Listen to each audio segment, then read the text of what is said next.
And here in the Hillsway studio, we have Joshua Buckle. Hello. How you doing, dude? Very well, thank you. And so we heard from you earlier. Great poem, and you're a bit of a jack of all trades, perhaps. Is that the right word? Oh, I like, yeah. Got many interests in many little things. Yeah. Jack of all trades. What other things do you get up to? Playing music, learning music theory at the moment, trying to wrap my head around the mathematics of that. Do you think that's important to, like, being a good musician for you? Or? For myself, like, I've got a heavy interest in mathematics, and like I've sort of always been just a lounge room guitar player, and just got myself a cello the other day. So wow! Yes. So to go along with that, trying to formulise some of it, but yeah. Get some of the music theory down with that. Yeah. Opens up a whole heap of new doors and understandings, but yeah. Cool. And so you've always been a bit of a poet? Yeah, I've been writing since I was quite young. Mm-hmm. Yeah. And you were recently published in Hoodie magazine? Yes, the first time that's actually happened. Really? That was pretty wow. Cool. Yeah. And this is your radio debut as well? Yes, radio debut, indeed. Are you making a bit of a push to get yourself out there? No, these sort of things have just kind of happened, and sort of going along with that flow. It's always been like, you know, poetry for myself, and just, you know, writing sort of as you do with any sort of expression. But just lately, yeah, there's been a few opportunities that have come up. And yeah. Get your poems out. That's right. Yeah. We might have to start up the old Creative Chaos speech space again. We were running that last year or the year before, and yeah, there's quite a few poets up here, and there is. Yeah. Absolutely, a lot of really good spoken word artists. Yeah, putting out some amazing ideas. Yeah, I reckon all you poets should get down to Belgrave on tomorrow morning, because they're having like a bit of a street fest. Oh, is that right? Yeah, yeah, because we really want to start up this you know, soapbox stand and buskers stages and things all down the main street. We've got everyone wants their chance in the soapbox. Yeah. This is what I think. Why not? With the new Mayan calendar. So yeah, what do you think of? I mean, do you know anything about this? The change. The change. Well, we're always in a state of change unless we hold ourselves back. I think, like, you know, all these prophecies that have kept coming up, there's nothing new about that, you know. There's always an end of the world time coming up, which is just around the corner, and yeah. But it's interesting because with the you know, the global culture that we have now, and such a open dialogue happening, it's these things are like really important markers where we can go, yeah, we want the same thing, we want that change, just like with the Occupy rallies that are going on around the world. It's more than just offering you know, a different solution. It's saying, no, we all feel this same way, and having that solidarity. So I think perhaps the Mayan calendar can do that for us as well. Yeah, maybe that's, you know, part of the whole shift and stuff. Yeah. Wow. Giving it to the 99%ers. Indeed. So tell us about the poems that you're going to read out for us. Okay. Well, I've got one more. I've got one here called "Still Trying to Understand," and it's sort of just a bit of a musing on things that I'm processing in my mind, and, you know, always looking around, finding something in what's going on. And there's another one here which was a part 2 to the first one I read, and it's just sort of expanding on the idea of change. Beautiful. All right, go for it. All right. Still trying to understand the complexities of life, the honesty of love, the come what may ideals that rise and fall, that pull, push, shove, the tide that shifts in rhythmic succession, pride that swirls and then collapses fantastic, ridicule, cool, and the fullness of humility, true friendship's hospitality, the necessity of what is, and the tedium of malevolence of attack-defense mentality that has trapped humanity into such banality. Still trying to understand the thumping assumption of belief, those wrapped in the hope of a rapture-capped future, the fury of failure that flexes the mind, the acquisition of toys that leaves the hermit in me flabbergasted, turning eyes from neon lights, The armory of polyamory, games, names, your penetrating gaze, the promised Armageddon, foretold end of days. Still trying to understand the days of a Sunday, the flower's subtle song when channeling the wind, that smile of insanity and the mischievous grin of enacted sin, and how the smirk is jerked from the face when changes the wind that blew through those flowers such a holy hymn.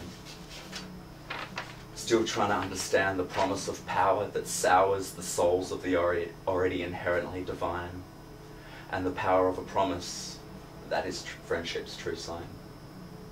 Still trying to understand the reminder of the sky. Still trying to understand the confusion of Babylon, such a complex, convincing illusion, and the intrusion of the elusive Big Brother, its cameras endlessly capturing our lives, whilst the crumbling statues of past and pedestals of a time past still define modern life. Still trying to understand how I can help the Earth Mother and nurture the nature of my sisters and brothers like no other. Still trying to understand the poetry inside when I'm still. Create a natural versus sublime. Inspiration from sources eclectic. The buzz of a new day electric. Majestic the scope of the horizon. My eyes on its imaginary lines, finding whatever it is I find, at times often beyond definition. Still trying to understand the revision of memory and the sweet submission to empathy when sympathy just don't cut it no more. Still trying to understand you, still trying to understand me, still trying to understand the spaces in between. Quintessentially the fifth essence that Ness described reality.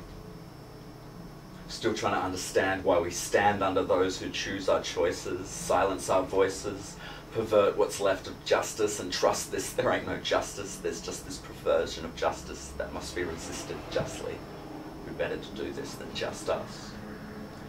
Still trying to understand the waste, the wasted, the wasting away, our attention distracted from the wants and worries of those worlds within worlds seemingly so far away. Our lives have lines, our maps have creases, our eyes blinded to the subtle features of the divine's teachings, inherent in all, alive and alike in thee. These teachings found everywhere can set us free, for they too are free. Unto this I dedicate my life, time and mind. I'm still trying to understand a little lesson in all I find. Wow, that is Yeah, awesome. Wicked. Wow. How do you feel when you're doing your poetry? Yeah, a little nervous. But on radio, I suppose. yeah, well, you can't see the audience. So No. Yeah. We like it that way. indeed. It's like, for me listening to it, it's really like elevating, like hearing, I mean there's something about rhyming words that, I don't know, it's just really incredible. Absolutely, I love it. Like, I've always had like heavy interest in hip hop and poetry, like really old poetry, you know. And it's kind of like that sense that it's like it's our story instead of his story, you know. It's like you can read poets from, you know, from whenever time. You can sort of find a way to relate to them, even though like you can read culturally about something and just, you know, you don't find anything that fits with that from the past. But yeah, on a personal basis, it can really make us feel that connection to humanity. Yeah. That's pretty important, I think. I think the heart and emotions never change through the years, really. Absolutely. Yeah. Interesting. And part two? Part two. All right. So this is a follow on from that first one. That was sort of written separately, but they found a way to sort of join. The other dude was talking about that really before, and I was like, interesting. yeah, that's exactly how I felt about it. Yeah. How weird is that? They're both like written like sequels or prequels. Yeah. And because it is the end of the Mayan calendar, and we're all doomsday, might have a little more change. Yeah. Okay.